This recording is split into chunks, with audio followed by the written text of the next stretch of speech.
او میری پیاری ماؤں بہنوں، لوگ کہتے ہیں کہ اسلام کے اندر عورت کو بہت دبایا گیا ہے، اسلام کے اندر عورت کو بہت کچلا گیا ہے۔ میری بیوی کہنے لگی کہ اس کے پاس ایک عورت آئی، کہنے لگی میرے شوہر نے دوسری شادی کر لی ہے، دوسری شادی کرنے کے بعد دوسری بیوی سے بہت زیادہ محبت کرنے لگے اور مجھے بالکل چھوڑ دیا ہے۔ آپ شیخ سے بولیے تھوڑا تقریر میں اس پر بھی روشنی ڈال دیں۔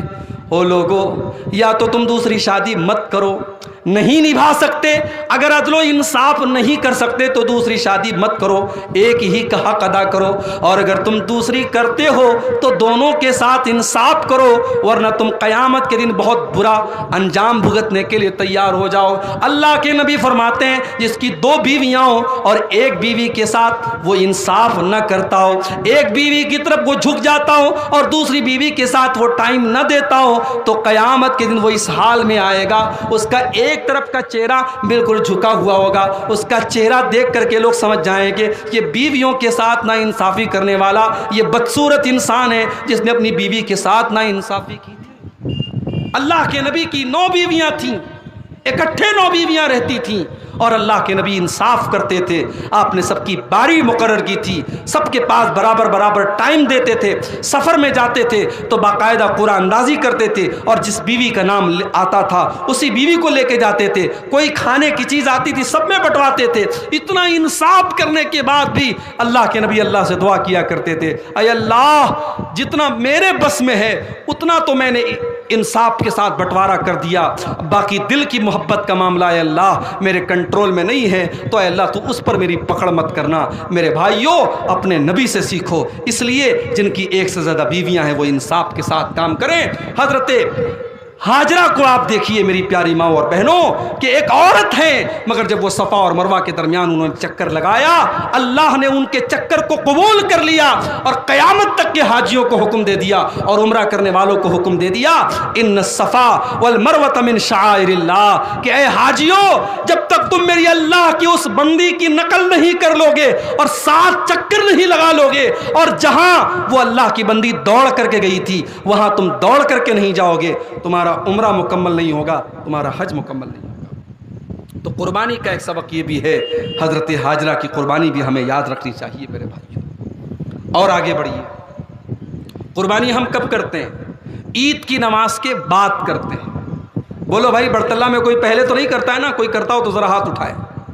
ہم ہمیشہ قربانی عید الاضحیٰ کی نماز کے بعد کرتے ہیں۔ اگر آپ کے گاؤں میں 7 بجے عید الاضحیٰ کی نماز ہو رہی ہے اور جب عید الاضحیٰ کی نماز کی بات آئی تو ایک بات میں کہنا چاہوں گا، مجھے آج لوگوں نے بتایا کہ اس پورے علاقے میں بہت کم جگہوں پر ایسا ہے کہ عید کی نماز میں، چاہے وہ عید الفطر کی نماز ہو چاہے وہ عید الاضحیٰ کی نماز ہو، عید کی نماز میں عورتوں کا انتظام نہیں ہوتا ہے۔ بولو بھائی، صحیح کہہ رہا ہوں کہ غلط کہہ رہا ہوں؟ بولو بھائی، نہیں ہوتا ہے انتظام۔ کیوں نہیں ہوتا بھائی؟ اہل حدیثوں کا گاؤں ہے، قرآن و حدیث پر چلنے والوں کا گاؤں ہے، اور عورتوں کا انتظام عیدین کی نماز میں نہیں ہے۔ میں پوچھتا ہوں کیوں نہیں ہے؟ اگر آپ یہ کہتے ہیں ہمارے باپ دادا کے زمانے سے نہیں ہو رہا ہے، تو پھر تو بہت سارے لوگ قبروں پر جا کر کے سجدہ کرتے، ان کی بھی دلیل یہ کہ ہمارے باپ دادا یہی کرتے چلے آئے۔ کتنے لوگ محرم میں تعزیہ اٹھاتے، ان کی دلیل بھی ہے کہ ہمارے باپ دادا یہی کرتے چلے آئے۔ میرے بھائی، نبی اکرم کا بڑا صاف حکم ہے، آپ نے کہا کہ اپنی عورتوں کو عیدگاہ لے کے جاؤ، کنواری لڑکیوں کو لے کے جاؤ، شادی شدہ کو لے کے جاؤ۔ یہاں تک آپ نے فرمایا اگر کسی عورت کے پاس نقاب نہیں ہے، سر کو ڈھانپنے کے لیے، چہرے کو ڈھانپنے کے لیے چادر نہیں ہے، اپنی پڑوسن سے، اپنی سہیلی سے چادر لے لے مگر جائے۔ یہاں تک آپ نے فرمایا اگر عورت ناپاکی کے عالم میں ہے، پیریڈ میں چل رہی ہے، نماز معاف ہے اس کے اوپر، اس پیریڈ میں بھی عورت جائے، عیدگاہ کے اندر جائے، نماز سے الگ رہے مگر امام کی دعا میں شامل رہے۔ کتنی بڑی بد نصیبی کی بات ہے کہ اتنی اہم سنت کو ہم نے چھوڑ دیا میرے بھائی۔ بلکہ اکثر علماء کا کہنا ہے کہ عید کی نماز فرض ہے، واجب ہے۔ اگر عید کی نماز واجب ہم مانتے ہیں تو مردوں پر بھی واجب ہے، عورتوں پر بھی واجب ہے۔ آپ نے اپنی عورتوں کو ایک فرض سے آپ نے دور کر کے رکھا ہے، اللہ کے یہاں اس کا حساب دینے کو تیار رہیے گا۔ میں امید کرتا ہوں کہ آئندہ جب میں برطلہ میں آؤں مجھے یہاں بتایا جائے کہ الحمدللہ ہمارے گاؤں میں عورتوں کا انتظام ہوا تھا، اور کوئی یہ نہ کہے کہ مولوی صاحب بہت بڑا مجمع ہوتا ہے، ہمارے پاس انتظام نہیں ہے۔ اللہ نے بہت نوازا ہے، آپ عورتوں کے لیے پردے کا انتظام کر سکتے ہیں، ان کے لیے الگ ٹینٹ کا انتظام کر سکتے ہیں، سب کچھ کر سکتے ہیں اگر آپ کرنا چاہیں گے۔ اور بزرگوں سے کہوں گا، اگر نوجوان کل اٹھیں گے عید کی نماز کے لیے کہ ہم عورتوں کا انتظام کریں گے، اللہ کو گواہ بنا کے کہتا ہوں اپنے بزرگوں سے، آپ اڑنگا مت ڈالیے گا، آپ رکاوٹ مت بنیے گا۔ اگر آپ رکاوٹ بنیں گے کل قیامت کے دن آپ کو حساب دینا پڑے گا۔ یہ صحیح کام ہے، یہ سنت کا کام ہے، یہ نبی کا بتایا ہوا کام ہے۔ ایک مردہ سنت کو زندہ کیجئے میرے بھائیوں، اس کا ثواب آپ کو ملے گا۔ عید کی نماز آپ پڑھتے ہیں، اپنی عورتوں کو بھی پڑھائیے۔ قربانی جب آپ کرتے ہیں عید الاضحیٰ کی نماز کے بعد کرتے ہیں۔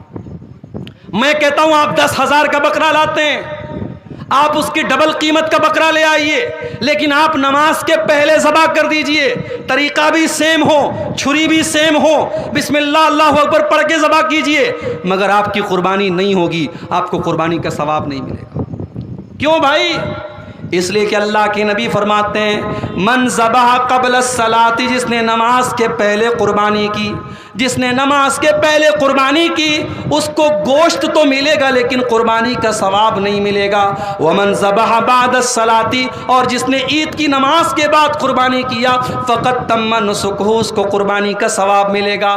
پتہ یہ چلا کہ دین نبی کی سنت پر چلنے کا نام ہے، دین اپنی مرضی کا نام نہیں ہے، دین اپنی خواہش کا نام نہیں ہے، دین اللہ اور اس کے رسول کی خواہش پر چلنے کا نام ہے۔ روزہ رکھنا بہت اچھا کام ہے، روزہ رکھنا بہت اچھی عبادت ہے، مگر عید کے دن نبی نے فرمایا روزہ نہیں رکھنا ہے، بقرعید کے دن نبی نے فرمایا روزہ نہیں رکھنا ہے، بقرعید کے بعد 3 دن روزہ رکھنا حرام ہے۔ میرے بھائی روزہ رکھنا بہت اچھا کام ہے، مگر جب نبی نے کہہ دیا کہ یہاں روزہ نہیں رکھنا ہے تو وہاں روزہ نہ رکھنا ضروری ہے اور روزہ رکھنا حرام ہے۔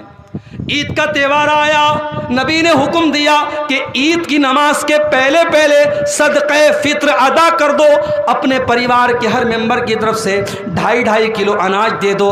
آپ نے 2.5 کلو کے بجائے 10 کلو اناج دیا، مگر عید کی نماز کے بعد دیا۔ اللہ کے نبی فرماتے ہیں آپ کو صدقہ فطر کا ثواب نہیں ملے گا، آپ کو عام صدقہ کا ثواب ملے گا لیکن صدقہ فطر کا ثواب نہیں ملے گا۔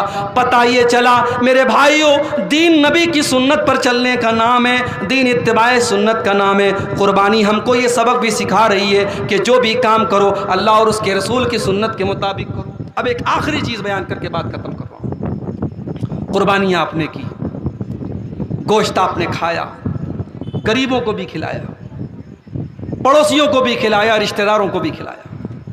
میں کہتا ہوں اگر میں 10,000 کا بکرا لایا اور سارا بکرا میں خود کھا گیا تو کیا یہ صحیح ہوگا؟ صحیح نہیں ہوگا۔ اس لیے کہ جب قربانی کا اللہ حکم دیتا ہے تو فرماتا ہے فَكُلُوا مِنْهَا وَأَطْعِمُوا الْبَائِسَ الْفَقِيرَ۔ اے مسلمانوں، قربانی کا گوشت خود بھی کھاؤ، غریبوں کو کھلاؤ، محتاجوں کو کھلاؤ۔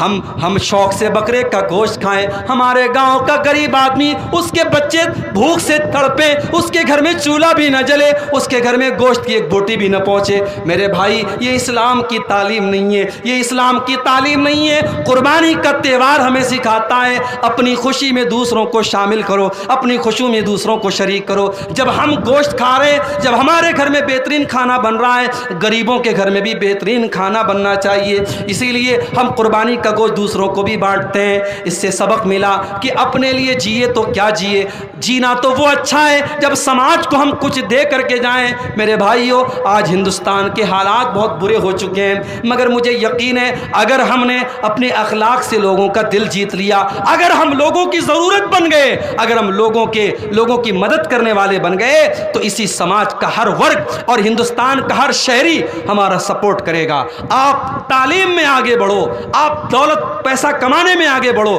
آپ ٹیکنالوجی میں آگے بڑھو، اس ملک کی ضرورت بن جاؤ، انشاءاللہ اس ملک میں کوئی آپ کو مٹانے کے بارے میں سوچ بھی نہیں سکتا۔ جب آپ کسی کی ضرورت بن جائیں گے تو انشاءاللہ وہ ہر حال میں آپ کو ساتھ میں لے کے چلے گا۔ قربانی کا تہوار ہمیں یہ سبق دیتا ہے، دوسروں کے کام آؤ، دوسروں کی مدد کرو، جو خوشی تمہیں حاصل ہو دوسروں کو بھی پہنچاؤ۔ میرے بھائیوں، یہ چند اہم باتیں تھیں۔ میں اب انہی باتوں کے ساتھ تقریر کو ختم کرتے ہوئے اللہ سے دعا کرتا ہوں، ہم نے جو یہ قربانی کی ہے اس تہوار کے موقع پر، جو بھی ہم نے اپنی حیثیت کے مطابق جانور ذبح کیا ہے، اللہ اپنے فضل و کرم سے ہماری قربانی کو قبول فرمائے۔ رب العالمین ہماری قربانی میں کوئی کمی کوتاہی رہی ہو اس کو معاف فرما دے۔ جو ہم میں بیمار ہیں اللہ ان کو شفائے کامل عاجل عطا فرمائے۔ جو روزی روٹی سے پریشان ہیں اللہ ان کے کاروبار میں برکت نصیب فرمائے۔ جس مسجد کی تعمیر کے لیے آج کا یہ پروگرام منعقد ہوا ہے، اللہ اس مسجد کی تعمیر کو جلد سے جلد ہم سب کو مکمل کرنے کی توفیق عطا فرمائے۔